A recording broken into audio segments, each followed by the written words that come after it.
नमस्कार बच्चों, मैं इला कुलश्रेष्ठ राजस्थान सरकार और वेदांता के CSR इनिशिएटिव ई कक्षा में आपका स्वागत करती हूं, जिसके टेक्निकल पार्टनर है मिशन ज्ञान। आज हम विज्ञान के 11th चैप्टर कार्य, ऊर्जा और शक्ति की शुरुआत करेंगे, जिसमें आज हम भाग 1 शुरू करने जा रहे हैं और हम किस पर चर्चा करेंगे? कार्य के ऊपर।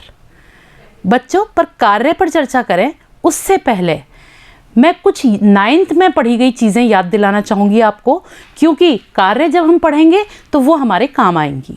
जैसे आपने 9th में बल का एक सूत्र पढ़ा था, F बराबर है ma, यानी बल बराबर है द्रव्यमान गुणा त्वरण। यहाँ m द्रव्यमान और a क्या है? त्वरण।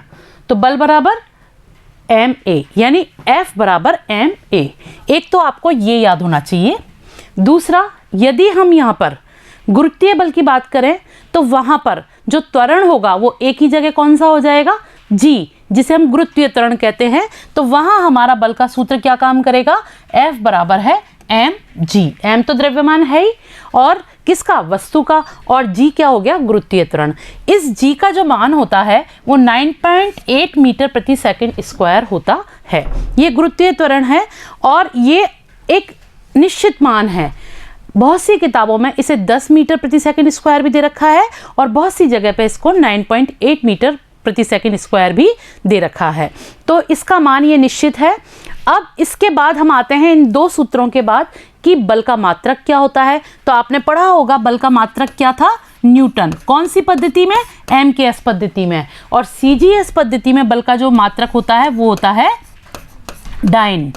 ये हम पढ़ चुके हैं 9th क्लास में। तो आप इन चीज़ों को अपने दिमाग में याद कर लीजिएगा। साथ ही हमने 9th में भौतिक राशियों के बारे में पढ़ा था, जो 2 प्रकार की होती हैं, अदिश राशि और कौन सी? सदिश राशि। अदिश राशि वो हैं जिनको व्यक्त करने के लिए केवल परिमाण की आवश्यकता होती है, उसमें दिशा की आवश्यकता नहीं होती। जैसे दूरी, समय, ऊष्मा, ऊर्जा, कार्य, शक्ति, ये सारी जो हैं वो क्या है? हमारी अदिश राशियाँ। इनको यदि हमें व्यक्त करना है तो हम किसकी ज़रूरत होती है? हमें परिमाण की। इसमें दिशा का कोई वो नहीं होता, दिशा की ज़रूरत नहीं होती। अगली जो राशियाँ हैं वो कौन सी हैं? सदिश राशि।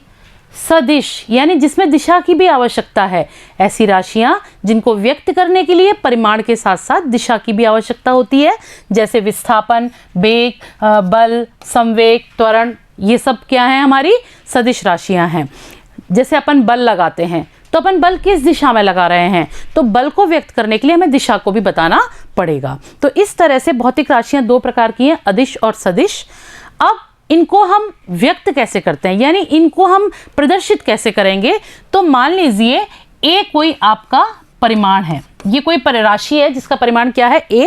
तो इसको व्यक्त करने के लिए यदि हमें सदिश बनाना है तो इसके ऊपर हमको क्या लगाना पड़ेगा? इस तरह से तीर का निशान लगाना पड़ेगा। पर यदि इसे अदिश के रूप में व्यक्त करना है तो हम क्या लिखेंगे? केवल A लिखने से हमारा काम चल जाएगा। पर सदिश के रूप में लिखेंगे तो हमारे को इस तरह से लिखना पड़ेगा। ठीक है बच्चों, ये तो थी आपकी क्या? अदिश और सदिश राशियां। इसके बाद हम बात करते हैं सदिश गुणनफल की, यानी जब 2 सदिश राशियों का गुणा किया जाता है या गुणनफल किया जाता है तो हमें कौन सी राशि प्राप्त होती है। इस आधार पर ये 2 प्रकार की हैं, एक तो है अदिश गुणनफल और एक है सदिश गुणनफल। यानी जब 2 सदिश का गुणा करेंगे और गुणनफल हमको अदिश राशि प्राप्त हो रही है तो वो गुणनफल कैसा कहलाएगा? अदिश गुणनफल कहलाएगा। और यदि 2 सदिश का गुणा करने पर हमें सदिश राशि प्राप्त होती है तो वो क्या कहलाएगा? आपका सदिश गुणनफल कहलाता है। अब इसको इससे समझिएगा। मान लीजिए A सदिश है, ये B सदिश है। इनका जब हम गुणा कर रहे हैं तो हमको C प्राप्त हो रहा है, और ये C क्या है? अदिश राशि। आप देख रहे हैं इसके ऊपर तीर का निशान नहीं है, तो ये कैसा हो गया? अदिश हो गया। इसलिए ये राशि है C, अदिश राशि, और ये गुणनफल क्या हो गया? अदिश गुणनफल। और एक बात और आप नोट करिए, हम जब इनका गुणा कर रहे हैं तो इस सदिश और इस सदिश के बीच में किसका इस्तेमाल कर रहे हैं? डॉट का। यहाँ पे गुणा का चिन्ह का इस्तेमाल नहीं होगा, किसका होगा? डॉट का। और इसी कारण जो अदिश गुणनफल है इसको हम डॉट प्रोडक्ट भी कहते हैं। जबकि यहाँ आप देखिएगा, जब 2 सदिश का गुणा हो रहा है, A सदिश और B सदिश का, तो जो C सदिश प्राप्त हो रहा है वो कैसी राशि होगी? हमारी सदिश राशि है। इनको हम क्रॉस प्रोडक्ट कहते हैं। क्यों? क्योंकि मान लीजिए ये a सदिश और b सदिश का जब गुणा किया तो इनके बीच में किसका निशान लग रहा है? गुणा का निशान लग रहा है। इस गुणा के निशान के कारण इसको क्या कहा जाता है? क्रॉस प्रोडक्ट कहा जाता है। अब इनका मान क्या होगा, यानी इसको यदि हम खोलते हैं या इसका मान हम देखें तो कितना आएगा? तो वो आएगा भाई a का परिमाण हमने लिख लिया, b का परिमाण हमने लिख लिया। अब इस डॉट को और इस तीर के निशान को हटाएंगे तो यहाँ क्या आ गया? cos थीटा आता है। आपको बस ये ध्यान रखना है कि जब हम डॉट प्रोडक्ट का मान निकालेंगे तो कितना आया? ए बी cos थीटा आता है। ये हमारे काम भी आएगा। अब जब हम कार्य पढ़ेंगे तो वहां पर हमें इसकी इस तरह के अदिश गुणनफल की आप जरूरत देखेंगे। इसी तरह से ये सदिश गुणनफल है, इसकी हालांकि हमें आवश्यकता नहीं है, पर अपनी नॉलेज के लिए हम देख सकते हैं कि यहाँ पर इस क्रॉस प्रोडक्ट को जब हम खोलेंगे या इसका जो वो मान प्राप्त करेंगे तो क्या होगा? ये सदिश का परिमाण आ गया a का, ये b का परिमाण आ गया और यहाँ पर क्या आएगा? साइन थीटा आएगा। साथ में सदिश को व्यक्त करने के लिए यहाँ पर एक इकाई सदिश को आगे लगा देते हैं, जिससे ये पता चलेगा ये किसका मान है? क्रॉस प्रोडक्ट का मान है। और यहाँ देखिए ये ए बी cos थीटा लिखने से क्या पता चल रहा है? ये किसका मान है? अदिश गुणनफल यानी डॉट प्रोडक्ट का मान होता है। तो ये कुछ चीजें थी जो आपके 9th में थी और आप इस समय जब हम कार्य पढ़ने जा रहे हैं तो इनको दिमाग में याद कर लीजिएगा। ठीक है बच्चों, अब हम आते हैं कार्य पर। कार्य क्या है बच्चों? बताइए, आप क्या कर रहे हैं इस समय? आप बोलेंगे मैं पढ़ रहा हूँ मैडम, मैं काम कर रहा हूँ। ठीक है, मैंने मान लिया आप काम कर रहे हैं। हम घर में हज़ारों तरह के काम करते हैं, जैसे मम्मी आपकी खाना बनाती हैं, झाड़ू पोछा करती हैं, बर्तन मांजती हैं, आप भी हेल्प करते हैं, बाज़ार से सामान ला रहे हैं, या फिर बहुत सारे गेम्स होते हैं तो उन गेम्स में जो प्लेयर्स होते हैं वो तरह तरह के कार्य कर रहे हैं। ये कुश्ती कर रहे हैं तो ये भी एक कार्य ही है, ये स्विमिंग कर रहे हैं तो ये भी एक कार्य है, यदि हम रेस लगा रहे हैं या लंबी कूद, ऊंची कूद, जो भी गेम खेल रहे हैं तो वो भी एक कार्य है। साथ में अगर देखें तो ये सफाई, खाना बनाना, ये सब क्या है? काम करना। इवन अगर आप बैठ के कुछ सोच रहे हैं तो वो भी क्या है? कार्य कर रहे हैं। पढ़ लिया आपने, उसके बाद अब मनन कर रहे हैं तो वो क्या है? कार्य ही तो हुआ एक। अगर आपकी मम्मी ऐसे समय में आपसे कह दें बेटा बाजार से ये ले आओ, तो आप क्या कहोगे? मम्मी मैं अपना काम कर रहा हूँ। बिल्कुल आप सोच रहे हैं, पढ़ाई कर रहे हैं आप उस समय पे। इसी तरह से आप वीडियो पे कुछ देख रहे हैं या वीडियो गेम्स खेल रहे हैं तो वो भी क्या है? एक कार्य है। और भी देखा जाए तो बहुत सारे कार्य हैं, जैसे हमारे प्रोफेशन से संबंधी टीचर्स पढ़ाते हैं, बच्चे पढ़ते हैं, डॉक्टर्स अपना कार्य करते हैं, पुलिस वाले अपना कार्य करते हैं। तो ये भांति भांति के कार्य हम अपने दैनिक जीवन में देखते हैं। अब क्या वास्तव में ये कार्य हैं? बिल्कुल है। क्यों? क्योंकि अगर हम आपसे पूछें, सामान्यतः किसी से भी पूछ लीजिएगा तो वो यही कहेगा कि शरीर के द्वारा या मस्तिष्क के द्वारा, यानी मानसिक और शारीरिक रूप से जो भी क्रियाएं की जा रही हैं या जो भी श्रम किया जा रहा है वो क्या है? कार्य ही है। तो हम सामान्यतः जो परिभाषित करते हैं, जो आम लोगों से या आपसे पूछी जाए जनरल वे में, तो क्या परिभाषा देंगे कि दैनिक जीवन में शारीरिक मानसिक रूप से किया गया श्रम ही क्या कहलाता है? कार्य कहलाता है। पर जो अभी हमने देखा, इतनी सारी चीजें हमने देखी, तो क्या वो वास्तव में विज्ञान की दृष्टि से कार्य है? हो सकता है कुछ हो सकता है कुछ ना भी हो। आप बैठ के मनन कर रहे हैं, ये भी एक कार्य था इस दृष्टि से तो, परंतु विज्ञान की दृष्टि से क्या वो कार्य है? तो हम आज चर्चा करेंगे कि वैज्ञानिक दृष्टिकोण से या विज्ञान के अंदर कार्य किसको कहते हैं। तो आइए देखते हैं। कार्य क्या है? बल का उपयोग करके किसी वस्तु की विरामावस्था में परिवर्तन करना। यानी यदि कोई वस्तु स्थित है, यानी स्थिर है या खड़ी हुई है या विराम अवस्था में है, तो हम क्या करें? उस पर बल का प्रयोग करें। तो यदि उसकी स्थिति में परिवर्तन आता है तो वो क्या कहलाएगा? कार्य कहलाएगा। इसी तरह से यदि कोई वस्तु गतिशील है और बल लगाकर उसके वेग में परिवर्तन कर दिया जाए या दिशा में परिवर्तन कर दिया जाए तो वो भी क्या कहलाता है? कार्य कहलाता है। जैसे हम देखते हैं, मान लीजिए मैंने इस पेन को यहाँ से उठाया और यहाँ पे रख दिया, तो ये पेन क्या? वस्तु ही। मैंने बल लगाया हाथ से और इसको यहाँ से यहाँ तक ला दिया, तो क्या हुआ? बल भी लगा और विस्थापन भी हुआ। तो ये क्या हो गया? विज्ञान की दृष्टि में ये कार्य कहलाएगा। इसी तरह से कुएं से बाल्टी भरकर खींचना। तो आप देखिए, ये कुआं है, ये बाल्टी पहले पानी के अंदर थी, आप जब ऊपर से बल लगा रहे हैं तो बाल्टी ऊपर खिंच के आ रही है, यानी बाल्टी का स्थान परिवर्तन हो रहा है और विस्थापन हो रहा है। बाल्टी यहां से यहां तक खिंच के चली आई, ऊपर तक चली आई, जितना हम बल लगाएंगे उस हिसाब से विस्थापन हुआ। तो यहां पर भी विज्ञान की दृष्टि से कार्य हो रहा है। इसी तरह से दौड़ लगा रहे हो आप, मान लीजिए, तो क्या होगा, आप बल लगा रहे हैं तभी तो आगे की ओर जा रहे हैं, तो दौड़ लगाने में भी आपका विस्थापन हो रहा है। और भी देखा जाए तो जैसे हम बहुत गाड़ी को धक्का देते हैं तो क्या हो गया, गाड़ी खड़ी है तब तो कुछ कार्य नहीं हो रहा, पर हमने धक्का दिया तो खिसकी, अगर वो उसका विस्थापन हुआ, चाहे वो बिल्कुल यहाँ गाड़ी थी और इतना ही खिसक के आई है, तो भी क्या होगा, कार्य कहलाएगा। समझे बच्चों? तो इतनी सारी उदाहरणों के बाद अब आप समझ चुके होंगे कार्य विज्ञान में किसको कहा गया। बताइए, जब किसी भी वस्तु पर बल आरोपित हो, पहली विशेषता तो ये होगी कार्य की। दूसरी क्या होगी, वस्तु का विस्थापन हुआ हो। यानी हम कह सकते हैं वैज्ञानिक दृष्टि से कार्य तब होगा जब किसी वस्तु पर बल आरोपित हो और बल आरोपित होने पर वस्तु का विस्थापन हो, तो वो क्या कहलाएगा, कार्य कहलाएगा। तो अगर इसका मान निकाला जाए तो क्या होगा, कार्य बराबर क्या होगा, वस्तु पर आरोपित बल और विस्थापन के गुणनफल के बराबर क्या होगा, कार्य। तो हम कह सकते हैं कार्य बराबर है बल गुणा विस्थापन। समझ में आया बच्चों? है ना कितना आसान। यहाँ बल और विस्थापन दोनों सदिश राशियां हैं और इनके गुणनफल से हमको एक अदिश राशि कार्य प्राप्त हुई है। यानी ये गुणनफल कैसा हुआ, अदिश गुणनफल। तो हम लिख सकते हैं कार्य बराबर है बल इंटू विस्थापन के। मान लीजिए F बल आरोपित करने पर, किसी भी वस्तु पर जब F बल लगाया जा रहा है तो उसका विस्थापन कितना होता है, S विस्थापन होता है। तो किया गया कार्य W बराबर किसके होगा, F सदिश डॉट S सदिश के। यहाँ पर ये अदिश गुणनफल है, इसलिए हमने इसको बोला F सदिश डॉट S सदिश, क्योंकि ये डॉट प्रोडक्ट है। यहाँ पर जब इस डॉट को और सदिश को हटाएंगे तो हमारे कार्य का मान जो आएगा वो आएगा W बराबर है F S cos थीटा। यहाँ पर F क्या है, बल का परिमाण, S विस्थापन का परिमाण, और डॉट और सदिश को हटाने पर हमें यहाँ क्या लगाया, हमने cos थीटा। तो इस तरह से कार्य का जो मान हुआ वो कितना हुआ, Fs cos थीटा। यानी कार्य बराबर है बल इंटू विस्थापन cos थीटा के।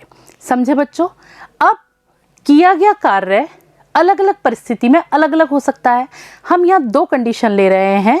पहली कंडीशन है जब बल लगाया जाए तो बल की दिशा में ही विस्थापन हो। यानी पहली कंडीशन यहाँ पे क्या दे रखी है हमारी, बल लगाने पर वस्तु का विस्थापन बल की दिशा में हो। मान लीजिए ये एक वस्तु है, इस पर आपने ही बल लगाया और कितना बल लगाया, F, और किस दिशा में लगा रहे हैं आप, इस दिशा में लगा रहे हैं। तो ये वस्तु यहाँ A बिंदु से खिसक कर कहाँ आ गई, B बिंदु पर आ गई। तो इसका विस्थापन कितना हुआ, टोटल S विस्थापन हुआ। ये A से B तक की दूरी है, S दूरी है। ये विस्थापन भी इस दिशा में हो रहा है और बल भी इसी दिशा में लगाया जा रहा है। तो यहाँ पर किया गया कार्य हम किस प्रकार से निकालेंगे, इस चित्र से भी आप आसानी से समझ सकते हैं। बल की दिशा भी यही है और विस्थापन की दिशा भी यही है। तो यहाँ पर जो हमारा फॉर्मूला आया था W बराबर है Fs cos थीटा, इसमें हम मान रख के कार्य का मान निकाल सकते हैं। तो यहाँ पर W बराबर बल कितना है, F, विस्थापन S, cos थीटा का मान यहाँ पे क्या हो गया, क्योंकि दोनों एक ही दिशा में हैं तो cos थीटा का मान हुआ 0 डिग्री। तो यहाँ हमने लिख दिया cos 0 डिग्री, और cos 0 डिग्री का ट्रिग्नोमेट्री में मान कितना होता है, 1। तो यहाँ पे हमने लिखा W बराबर है Fs 1, और जब एक का गुणा किसी से भी करते हैं तो क्या आ जाता है, वही मान आता है। यानी W बराबर Fs यहाँ पर आएगा। तो ऐसी स्थिति में किया गया कार्य जो होगा W बराबर Fs के बराबर होगा, और जो कितना है, अधिकतम है। यानी जब भी बल और विस्थापन एक ही दिशा में होंगे तो किया गया कार्य अधिकतम होता है। और हम किस सूत्र से बता सकते हैं इसको, W बराबर है Fs।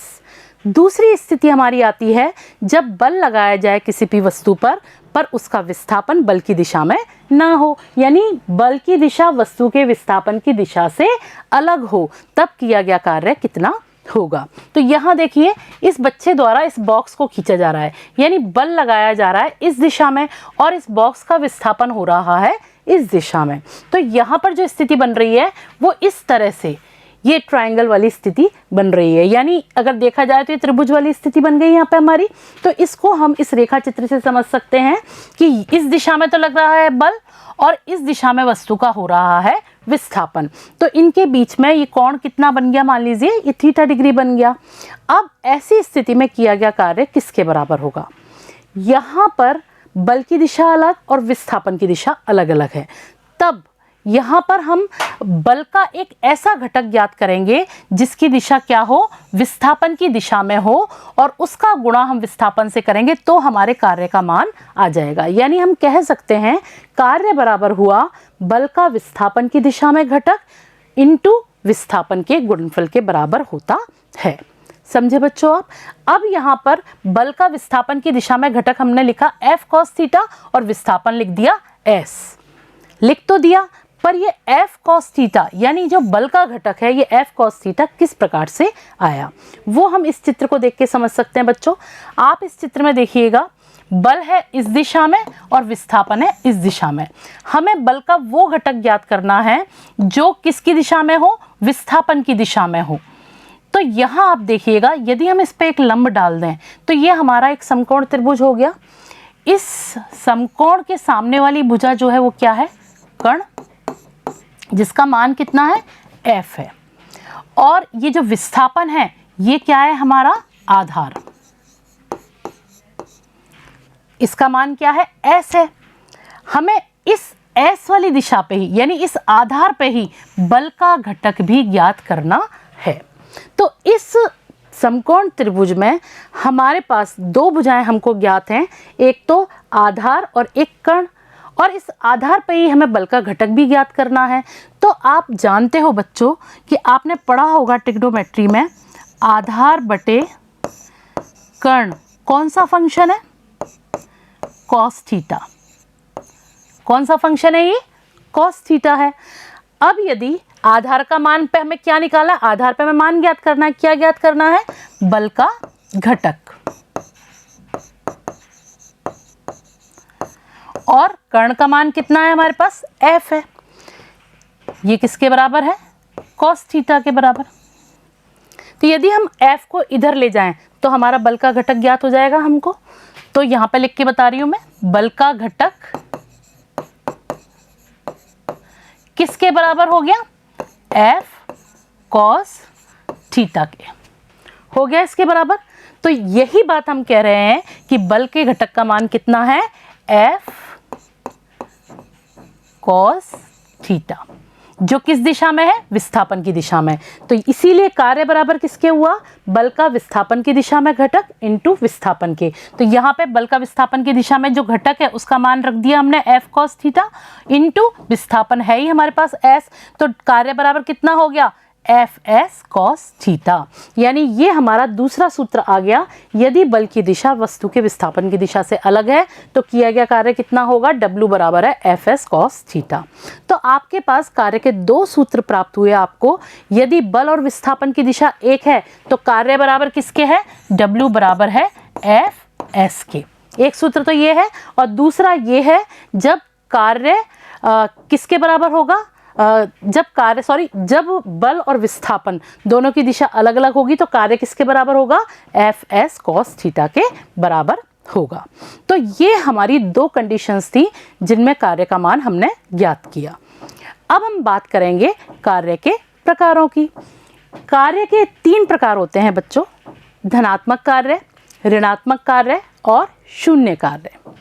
हम तीनों ही परिस्थितियों को देखेंगे कि कब धनात्मक कार्य होगा, कब ऋणात्मक कार्य होगा और कब शून्य कार्य होगा।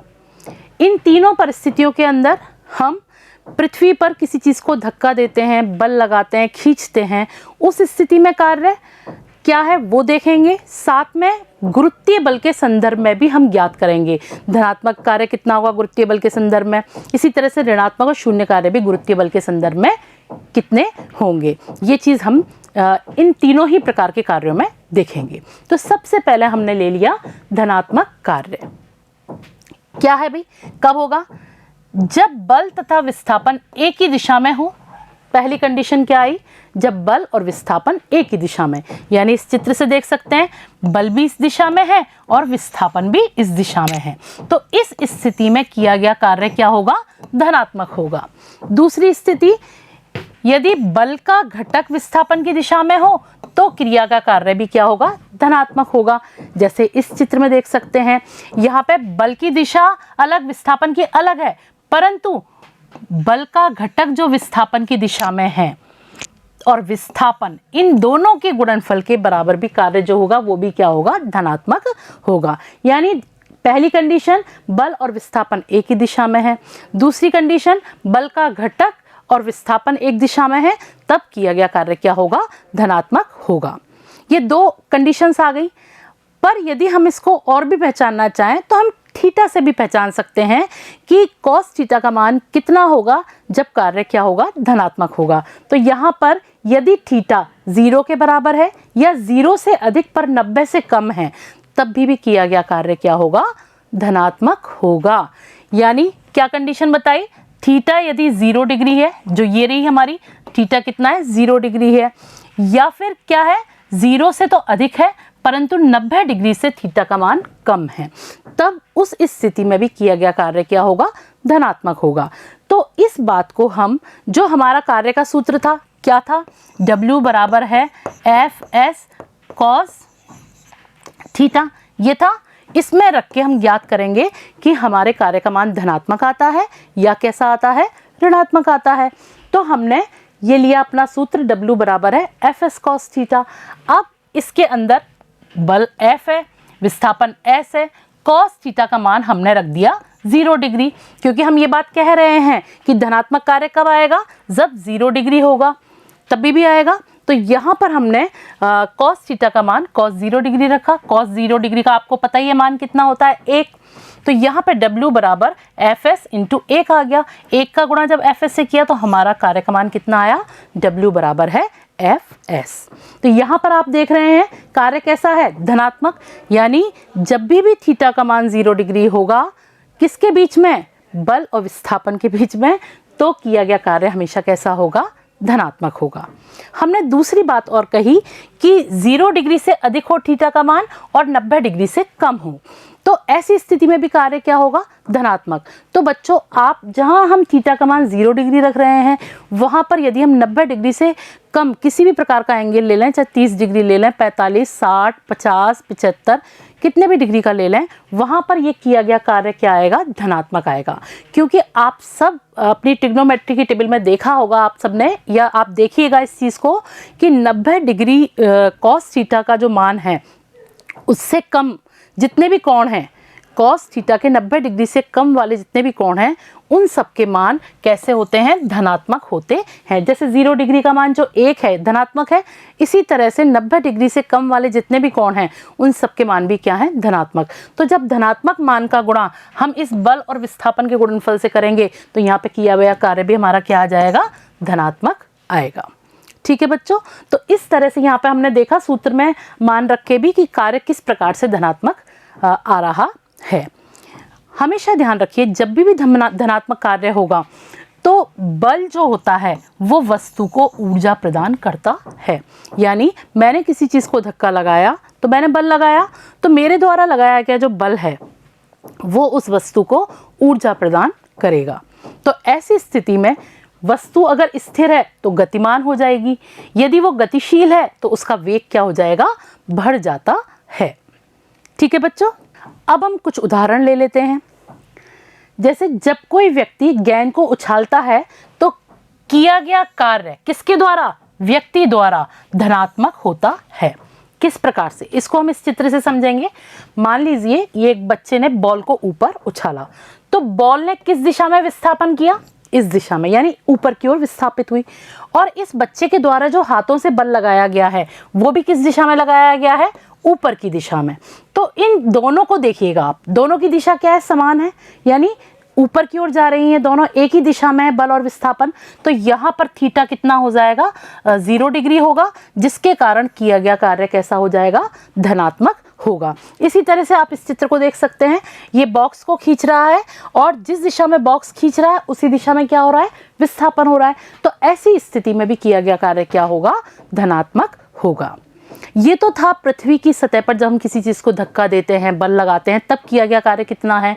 पर यदि यही बात पृथ्वी द्वारा लगाए गए गुरुत्वीय बल के संदर्भ में की जाए तो हम किस प्रकार से देखेंगे। मान लीजिए ये एक चित्र में देखिए, ये एक गेंद है जिसका द्रव्यमान कितना है, m। इस गेंद को ऊपर से किसी बच्चे ने नीचे की तरफ गिराया, पृथ्वी की तरफ। हम जैसे ऊपर से मैं इस पेन को गिरा रही हूँ, गेंद हो सकती है, वस्तु हो सकती है, कुछ भी आप ले सकते हैं। आप जब भी उसको ऊपर ले जाके छोड़ेंगे, इस तरह से छोड़ेंगे, तो क्या होगा, वो नीचे की ओर आएगी। नीचे क्यों आएगी, क्योंकि पृथ्वी उसको गुरुत्वाकर्षण बल से अपनी ओर खींच रही है। तो यही स्थिति यहाँ हो रही है कि जब गेंद को ऊपर से छोड़ा तो ये कहाँ आ रही है, नीचे की ओर आ रही है, यानी इसका विस्थापन नीचे की ओर हो रहा है। तो ये जो ऊंचाई है, मान लीजिए कितना विस्थापन हुआ, h। ये पृथ्वी तक आई तो कितनी ऊंचाई इसने तय की, h ऊंचाई तय की।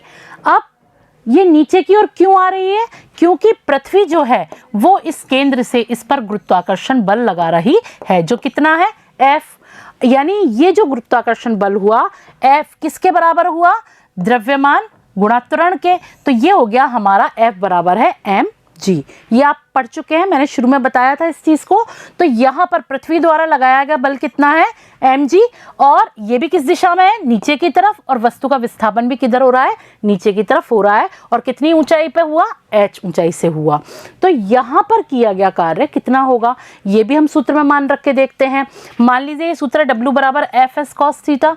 तो यहाँ F का मान कितना हो गया, बल हो गया mg जो पृथ्वी का गुरुत्वाकर्षण बल है, और S विस्थापन, ये ऊंचाई h हो गई।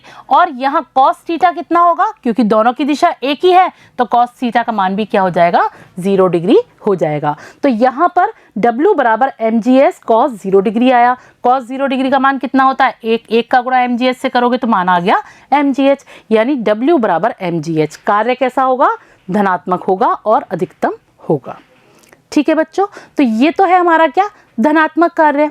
अब हम बात करते हैं ऋणात्मक कार्य की। ऋणात्मक कार्य किस स्थिति में, देख लीजिएगा, जब बल तथा विस्थापन विपरीत दिशा में हो, यानी दोनों की दिशा अलग अलग हो। जैसे इस चित्र में देखिएगा, बल इस दिशा में लग रहा है परंतु वस्तु का विस्थापन कहाँ हो रहा है, इस दिशा में हो रहा है। तो दोनों की दिशा क्या हो गई, अलग अलग।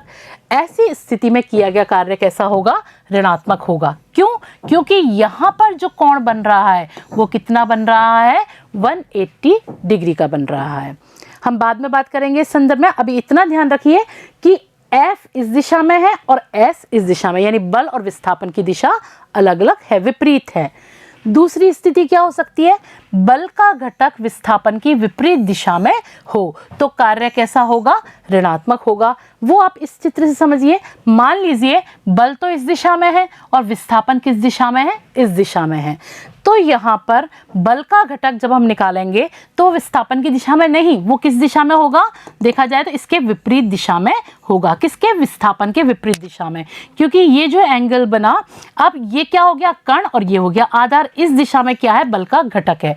तो इस बल के घटक, ये और विस्थापन दोनों क्या है, विपरीत दिशा में।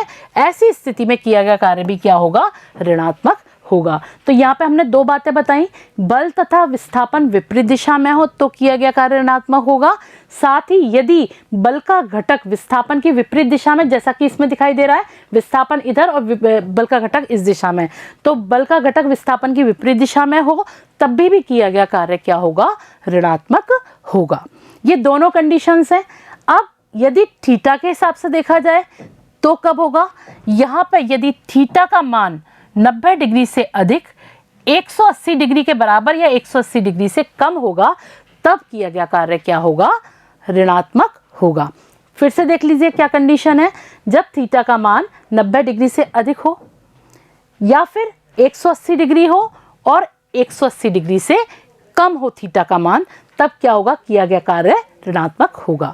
तो हम थीटा का मान यदि सूत्र में रखें तब हम देखें किस प्रकार से निकालेंगे। हमारा सूत्र है W बराबर Fs cos थीटा।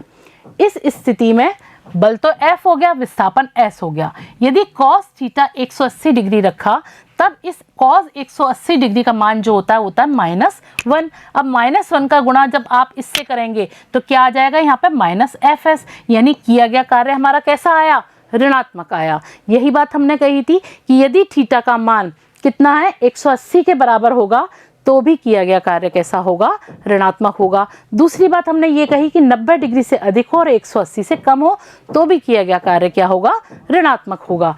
तो आप ट्रिग्नोमेट्री की टेबल में देखिएगा 90 डिग्री से अधिक जब भी कोण लेते हैं और 180 से कम के जितने भी कोण हैं उन सब का मान कैसा है, ऋणात्मक है। तो जब ऋणात्मक मान का गुणा आप जब भी एफएस से करेंगे तो हमेशा मान क्या आएगा, कार्य का ऋणात्मक ही आएगा। तो इस प्रकार से इन दोनों ही परिस्थितियों में और थीटा का मान आपने देखा कि इन सभी के अंदर किस प्रकार से ऋणात्मक मान आता है कार्य का। दूसरी बात कि जब भी कार्य ऋणात्मक होता है तो वहाँ पर बल जो होता है वो वस्तु से ऊर्जा ले लेता है। यही बात मैंने लिखी है कि बल वस्तु से ऊर्जा ले लेता है, जिसके कारण क्या हो गया, यदि वस्तु गति कर रही है तो उसका वेग क्या हो जाएगा, कम हो जाता है। और गतिमान वस्तु का वेग कम हो जाएगा या फिर क्या हो जाएगी, गतिमान वस्तु रुक जाती है। तो ये किसका प्रभाव हुआ, ऋणात्मक कार्य का। अब यहाँ पर हम कुछ उदाहरण ले लेते हैं। जैसे चलती हुई कार में घर्षण बल द्वारा किया गया कार्य। यहाँ आप ये चित्र देख रहे हैं, ये कार गति कर रही है, कार इस दिशा में विस्थापित हो रही है, तो पृथ्वी के द्वारा, सड़क के द्वारा जो घर्षण बल लग रहा है वो इस दिशा में लग रहा है। दोनों एक दूसरे के विपरीत हैं। यहाँ पर कोण बनेगा 180 डिग्री का, इसीलिए यहाँ पे किया गया कार्य क्या है, ऋणात्मक होगा। इसी तरह से गेंद को ऊपर उछालने पर पृथ्वी के गुरुत्वीय बल द्वारा किया गया कार्य, ये हम अभी आगे देखते हैं। गतिशील कार में ब्रेक लगाकर रोकना या उसकी गति करना, वो भी घर्षण बल द्वारा होगा, तब भी किया गया कार्य क्या होगा, ऋणात्मक होगा। और किसी भी खुरदरे पृष्ठ पर कोई चीज़ फिसलती है, जैसे ये चीज़ फिसल रही है तो विस्थापन इस दिशा में है, परंतु ये जो पृष्ठ है ये इस वस्तु पे जो घर्षण बल लगा रहा है वो किस दिशा में लगा रहा है, इस दिशा में लगा रहा है। तो दोनों विपरीत दिशा में, तो ऐसी स्थिति में भी किया गया कार्य क्या होगा, ऋणात्मक होगा। यहाँ पर हम देखते हैं कि जब गुरुत्वीय बल के संदर्भ में किया गया कार्य कितना होगा। आप ये देखिए, ये पृथ्वी है, मान लीजिए किसी गेंद को यहाँ से ऊपर उछाला तो कितनी दूरी तक गई, वो h ऊंचाई तक गई। इस गेंद का द्रव्यमान कितना है, m, ठीक है बच्चों। अब ये h ऊंचाई तक गई तो कहाँ गई, ऊपर की दिशा में गई और इसका द्रव्यमान m है। इस पृथ्वी द्वारा इस पे जो गुरुत्वाकर्षण बल लग रहा है वो कहाँ लग रहा है, नीचे की ओर लग रहा है, और गुरुत्वाकर्षण बल का मान कितना है, mg है। तो बल तो लग रहा है नीचे की दिशा में जो पृथ्वी के द्वारा लग रहा है, और विस्थापन हमने किया था इसका ऊपर की दिशा में। तो ऐसी स्थिति में दोनों की दिशा क्या हो गई, विपरीत। तो यहाँ पर भी किया गया कार्य क्या होगा, ऋणात्मक होगा। आप देख सकते हैं W बराबर है Fs cos थीटा, तो F का मान mg, S हो गया h, और 180 डिग्री का यहाँ पे कोण बन जाएगा, क्योंकि ये दोनों क्या है, विपरीत दिशा में, h इधर है और बल इधर है, तो दोनों के बीच में कोण कितना हुआ, 180 डिग्री। 180 डिग्री का मान कितना, -1, तो -1 का जब गुणा mgs से करोगे तो कितना आ जाएगा, W बराबर है -mgh। यानी गुरुत्वीय बल के संदर्भ में भी यदि बल, किसका बल, पृथ्वी का गुरुत्वाकर्षण बल और वस्तु का विस्थापन विपरीत दिशा में है तो किया गया कार्य क्या होगा, ऋणात्मक होता है। तीसरी प्रकार का कार्य जो था वो क्या था, शून्य कार्य। शून्य यानी 0, कोई कार्य ही नहीं किया गया। तो कब होगा वो इस तरह का, जब बल तथा विस्थापन एक दूसरे के लंबवत हो या फिर विस्थापन और बल में से किसी का भी मान अगर शून्य है तो बल द्वारा किया गया कार्य क्या होगा, शून्य ही होगा। यहां आप देखिए, ये एक व्यक्ति है, ये ब्रीफकेस लेके इस तरह से जा रहा है। किस दिशा में जा रहा है, इस दिशा में। यानी इस ब्रीफकेस का विस्थापन और व्यक्ति का विस्थापन किस दिशा में हो रहा है, इस दिशा में हो रहा है। और कितना है, वो s है। इस ब्रीफकेस पे व्यक्ति द्वारा बल लगाया जा रहा है इस दिशा में। तो इन दोनों के बीच में यानी विस्थापन और इस बल के बीच में एंगल कितना हो गया, 90 डिग्री, यानी थीटा का मान क्या है, 90 डिग्री। बल इस दिशा में, विस्थापन इस दिशा में। तो इस स्थिति में क्या होगा, कार्य शून्य होगा। कैसे, हम देख लेते हैं। थीटा बराबर जब 90 डिग्री होगा तो क्या होगा, कार्य शून्य होगा। यहाँ पे देखिए 3 कंडीशंस दे रखी हैं। आपने परिभाषा में पढ़ा था कि बल तथा विस्थापन एक दूसरे के लंबवत हो, तो उसमें तो हम देखेंगे ही किस प्रकार से ये 90 डिग्री का हो रहा है तो किस प्रकार से कार्य शून्य हो जाएगा, और कब, जब बल तथा विस्थापन दोनों में से किसी भी एक का मान क्या हो, शून्य हो, तो भी क्या होगा, कार्य शून्य। तो हम तीनों कंडीशंस को यहाँ देखते हैं। ये दोनों एक दूसरे के लंबवत हैं, यानी थीटा बराबर 90 डिग्री। कौन, बल तथा विस्थापन। यहाँ देख लीजिएगा वही उदाहरण है। यहाँ थीटा कितना है, 90 डिग्री का है। यहाँ मान रखा W बराबर F S cos theta, W बराबर एफ एस 90 डिग्री, यानी कौन सा 90 डिग्री है, ये कॉस 90 डिग्री। क्या है ये, कॉस 90 डिग्री। तो कॉस 90 डिग्री का मान कितना होता है, 0। तो यहाँ पे आ जाएगा W बराबर 0, क्योंकि 0 का गुणा जब भी आप किसी राशि से करते हैं तो क्या आता है, 0 आता है। तो यहाँ पे कार्य क्या हो गया, शून्य। क्यों, क्योंकि यहाँ पे 90 डिग्री का एंगल है और कॉस थीटा कितना है हमारा, कॉस 90 डिग्री है, और कॉस 90 डिग्री का मान 0 होता है। दूसरी कंडीशन, जब बल का मान क्या है, शून्य। मान लीजिए ये कोई वस्तु है, m द्रव्यमान है, कुछ भी मान सकते हैं।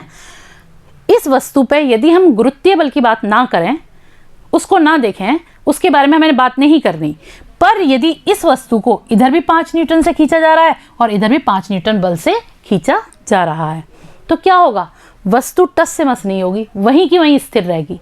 तो यानी विस्थापन नहीं हुआ। क्यों, क्योंकि दोनों तरफ बल जो है विपरीत है।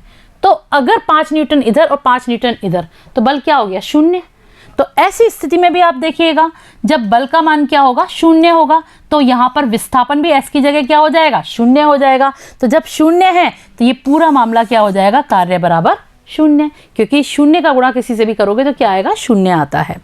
अब यहाँ पर विस्थापन शून्य हो, यानी जब हम मान लीजिए किसी चट्टान को उठा रहे हैं, या जैसे इस उदाहरण में दे रखा है एक दीवार है, उसको धक्का दिए जा रहे हैं, आपने इतना धक्का दिया कि आपके पसीने पसीने हो गए, फिर भी वो दीवार टस का मस नहीं हुई, यानी विस्थापन हुआ ही नहीं। तब उस स्थिति में क्या होगा, W बराबर F, हमने मैक्सिमम लिख दिया है, विस्थापन 0, कॉस थीटा की तो यहाँ बात ही नहीं कर रहे हैं हम, क्योंकि विस्थापन हो ही नहीं रहा है। तो यहाँ पे विस्थापन नहीं है, तो W का मान क्या आ जाएगा, 0, क्योंकि 0 का गुणा F से करोगे, कॉस थीटा से करोगे तो क्या आएगा, 0 आएगा। तो इन तीनों ही स्थितियों में क्या होता है, कार्य क्या होता है, शून्य होता है। ठीक है बच्चों, इसके हम कुछ उदाहरण देख लेते हैं। किस तरह से, यदि कोई कुली सिर पर बोझ उठाकर प्लेटफॉर्म पे चल रहा है तो वह कोई कार्य नहीं करता, क्योंकि विस्थापन गुरुत्वीय बल के लंबवत है। यानी एक व्यक्ति सिर पर बोझ उठाए चल रहा है, तो वो चल किस दिशा में रहा है, इस दिशा में, परंतु गुरुत्वाकर्षण बल किस दिशा में लग रहा है, नीचे की दिशा में। कैसे, मान लीजिए व्यक्ति चल रहा है इस दिशा में और गुरुत्वाकर्षण बल लग रहा है इस दिशा में, तो एंगल कितना हो गया, 90 डिग्री। तो cos 90 डिग्री का मान कितना होता है, 0, और 0 का गुणा किससे करोगे, F और S से करोगे तो क्या हो जाएगा, 0 ही आएगा। तो ऐसी स्थिति में भी कार्य क्या होगा, शून्य होगा। वही लंबवत वाली बात आ गई। ये एक उदाहरण था हमारा। इसी तरह से दीवार को धक्का देने पे आपने देख ही लिया है, सिर पर बोझ लिए खड़ा मजदूर, उसके संग भी यही स्थिति है। क्यों, क्योंकि उसमें विस्थापन ही नहीं हो रहा, तो वहां पे भी कार्य क्या हो जाएगा, शून्य हो जाएगा। और अगर हम गुरुत्वीय बल के संदर्भ में बात करें तो आप ये देखिए, पृथ्वी सूर्य के चारों ओर चक्कर लगाती है, चंद्रमा पृथ्वी के चारों ओर चक्कर लगाता है, तो किस पथ में लगाते हैं, वृत्ताकार पथ में। तो कोई भी वृत्ताकार जो पथ होता है उसमें केंद्र जो है, यानी यहाँ पर जैसे पृथ्वी है, ये अपने गुरुत्वाकर्षण बल से ये जो पिंड है इसको अपनी ओर क्या करती है, आकर्षित करती है, और ये अभिकेंद्रीय बल है, और ये वस्तु कहाँ गति कर रही है, इस दिशा में। तो ये क्या हो गया, 90 डिग्री का एंगल हो गया। यहाँ पे भी कार्य लंबवत हो रहा है, तो यहाँ पर भी कार्य क्या होगा, शून्य, और इसी के कारण वस्तु लगातार उसी पथ में घूमती रहती है। समझे बच्चों। अब हम बात करेंगे कार्य के मात्रक की। कार्य के जो मात्रक हैं उनको हम 2 पद्धतियों में देखेंगे। पहली पद्धति है हमारी MKS पद्धति और दूसरी है CGS पद्धति। आपने पढ़ा था 9th में बच्चों, MKS यानी वह पद्धति जिसमें दूरी को मीटर में, वजन को किलोग्राम में यानी द्रव्यमान को, और समय को सेकंड में नापा जाता है। इसी तरह से CGS पद्धति क्या है, जिसमें दूरी को सेंटीमीटर में, द्रव्यमान को ग्राम में और समय को सेकंड में नापा जाता है। ये पद्धतियां हैं। MKS पद्धति की बात करें तो W बराबर क्या है, FS यानी बल गुणा विस्थापन। यहां पर बल का मात्रक क्या था, न्यूटन, मैंने शुरू में बताया था आपको। और ये क्या है, विस्थापन, विस्थापन का मात्रक क्या होगा, मीटर, क्योंकि हम कौन सी पद्धति की बात कर रहे हैं, MKS की। तो MKS पद्धति में कार्य का मात्रक होता है न्यूटन मीटर। इसको हम जूल भी कहते हैं, यानी 1 जूल बराबर क्या होगा, 1 न्यूटन इंटू 1 मीटर। ठीक है बच्चों, तो ये दोनों ही मात्रक आपको याद रखने हैं। इसी तरह से CGS पद्धति में बल जो होता है उसको हम डाइन होता है उसका मात्रक, और जो विस्थापन है उसको हम सेंटीमीटर में मात्रक मानते हैं उसका। तो यहाँ पर कार्य का मात्रक क्या हो गया CGS पद्धति में, डाइन सेंटीमीटर। इसको हम क्या कहते हैं, अर्ग बोलते हैं। तो 1 जूल बराबर कितने अर्ग हुआ बच्चों, 1 जूल बराबर हुआ 10 की घात 7 अर्ग। क्यों, क्योंकि 1 न्यूटन बराबर होता है 10 की घात 5 डाइन। और आप यहाँ देखिए 1 न्यूटन बराबर क्या है, 10 की घात 5 डाइन, और 1 मीटर बराबर क्या है, 100 सेंटीमीटर। 1 मीटर बराबर क्या है, 100 सेंटीमीटर। इसको हम 10 की घात 2 भी लिख सकते हैं। तो जब आप 10 की घात 5 और 10 की घात 2 का गुणा करेंगे तो क्या आ जाएगा, 10 की घात 7। तो इसीलिए यहाँ पे 1 जूल बराबर है 10 की घात 7 अर्ग होता है। ठीक है बच्चों, ये की पॉइंट्स हैं, याद रखिए, छोटे छोटे प्रश्न आते हैं इसमें से। जब थीटा 0 डिग्री होता है तो कार्य अधिकतम होता है, जब थीटा 90 डिग्री होता है यानी लंबवत होता है विस्थापन और बल एक दूसरे के, तो क्या होता है, कार्य का मान क्या हो जाता है, 0 होता है। ये छोटे छोटे प्रश्न है बच्चों इस पार्ट में से जो आपके आते हैं, और बहुत स्कोरिंग है, आसानी से आप कर सकते हैं इन प्रश्नों को। ठीक है, अब हम आते हैं पाठ्य पुस्तक के प्रश्नों पर, जो कुछ उदाहरण दे रखे हैं आपकी किताब में कार्य से संबंधित, उन पर चर्चा करेंगे। सबसे पहला उदाहरण है आपकी किताब में, यदि सफर में जाते समय आप 12 किलोग्राम के एक थैले को धरती से उठाकर कितना 1.5 मीटर ऊपर अपनी पीठ पर रखते हैं तो थैले पर किए गए कार्य की गणना कीजिए। जैसा हम आंकिक सवालों को करते समय करते हैं, पहले दिए हुए मान लिखेंगे, फिर उसके बाद जो निकालना है वो लिखेंगे। हमें क्या है दिया हुआ मान, वस्तु का वजन हमारा दे रखा है m यानी 12 किलोग्राम। ठीक है, थैले को ऊपर उठाया तो कितना है यहाँ पर, 1.5 मीटर यानी 1.5 मीटर, जो क्या हो गया, हाइट। उठा रहे हैं तो ऊंचाई आ गई, ये हो गई हाइट। हमें निकालना क्या है बताइए, कार्य की गणना करनी है, यानी ये कार्य हमारा कितना होगा। तो आप जानते हो कार्य का सूत्र क्या है, W बराबर है Fs। पढ़ चुके हो आप इस चीज को। और यहाँ पर जो बल लग रहा है वो कौन सा है, गुरुत्वीय बल, क्योंकि हम वस्तु को ऊपर उठा रहे हैं। तो जब भी किसी चीज को ऊपर उठाएंगे तो कौन खींचेगा उसे, पृथ्वी अपनी ओर खींचती है। तो वहां पर जो बल का मान होगा F का, वो क्या हो जाएगा, mg। तो इस स्थिति में जो हमारा फॉर्मूला लगेगा वो ये होगा, W बराबर है mgh। m का मान हमें पता है 12 किलोग्राम, h का मान पता है 1.5 मीटर यानी 1.5 मीटर, और g ये तो गुरुत्वीय त्वरण है, इसका मान तो निश्चित है। और वैसे एग्जाम में आपको देते हैं प्रश्न के साथ, तो कितना दे रखा है, 10 मीटर प्रति सेकंड स्क्वायर। पर आपको याद भी होना चाहिए, मान लीजिए नहीं दिया गया होगा तो ये एक ऐसा मान है जो हमें पता होना चाहिए।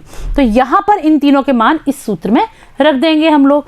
क्या आया हमारा सूत्र, m का मान 12 किलोग्राम, और ये क्या है, गुरुत्वीय त्वरण का मान हो गया 10, और 1.5 क्या हो गई, ऊंचाई हो गई। इन तीनों का गुणा किया तो हमारा कार्य कितना हुआ, 180 न्यूटन मीटर, यानी हम कह सकते हैं किया गया कार्य कितना है, 180 जूल। ये होगा इसका आंसर। सेकंड प्रश्न, एक व्यक्ति 5 न्यूटन बल लगाकर रस्सी से बंधी वस्तु को इस प्रकार खींच रहा है कि रस्सी क्षैतिज से 30 डिग्री का कोण बना रही है। यानी इस धरातल पर ये कोई वस्तु है, ये व्यक्ति इसको खींच रहा है, और कितना बल है यहाँ पे, 5 न्यूटन, और ये क्षैतिज से, यानी वस्तु खिसक रही है, यहाँ पे कितना कोण बन रहा है, 30 डिग्री का कोण बना रही है, या 30 डिग्री का कोण बन रहा है। इस वस्तु को 20 मीटर ले जाने में, यानी यहाँ से यहाँ तक कितनी चली है वस्तु, 20 मीटर, यानी S का मान हो गया ये, कितना कार्य करना पड़ेगा, यानी W का मान हमको निकालना है। तो यहाँ देखिए F क्या हो गया, 5 न्यूटन, S क्या हो गया, 20 मीटर, और बल का विस्थापन से कोण कितना है, 30 डिग्री, यानी cos थीटा का मान कितना है, cos 30 डिग्री, और cos 30 डिग्री जो होता है उसका मान कितना होता है, 0.866, या फिर हम कह सकते हैं √3/2। आप दोनों में से कोई भी रख के इसको हल कर सकते हैं। किस तरह से करेंगे, हमारा किया गया कार्य W बराबर क्या है, Fs cos थीटा, इनमें मान रखिएगा आप, क्या आया, W बराबर 5 न्यूटन बल हो गया, 20 क्या हो गया बताइए, 20 क्या था, विस्थापन था, 20 मीटर था यहाँ पे, तो यहाँ हमने 20 रख दिया और cos 30 यहाँ पे रख दिएगा, फिर ये मान 20 पंजे 100 और इस cos 30 का मान कितना है 0.866, इन दोनों का गुणा करेंगे तो कितना आएगा यहाँ पे 86.6 जूल। ये हमारा आ गया किया गया कार्य, यानी किसके द्वारा, व्यक्ति के द्वारा किया गया कार्य। तो इस तरह से आपकी पाठ्य पुस्तक के दोनों प्रश्न भी हल हो जाते हैं। आज हम इतना ही पढ़ेंगे। हमने कार्य के बारे में आज पूरा जाना। क्या क्या जाना, एक बार हम शुरू से दोहरा लेते हैं। सबसे पहली बात तो दैनिक जीवन में आम रूप से हम कार्य किसको कहते हैं, शारीरिक और मानसिक श्रम को ही कहते हैं। फिर हमने पढ़ा वैज्ञानिक दृष्टि से कार्य क्या होता है। वैज्ञानिक दृष्टि से कार्य जो है वो 2 कंडीशंस में देखा हमने, जब बल और विस्थापन एक ही दिशा में हो, दूसरा बल और विस्थापन अलग अलग दिशा में हो। दोनों ही स्थितियों में हमने कार्य देखा। फिर उसके बाद हमने कार्य के प्रकार पढ़े, धनात्मक कार्य, ऋणात्मक कार्य और शून्य कार्य। तीनों का हमने गुरुत्वीय बल के संदर्भ में भी ज्ञान प्राप्त किया। उसके बाद कार्य के मात्रक और पाठ्य पुस्तक के 2 उदाहरण थे, उन पर हमने चर्चा की। ठीक है बच्चों, आज इतना ही। मिलते हैं नेक्स्ट वीडियो में अगले टॉपिक के साथ। धन्यवाद।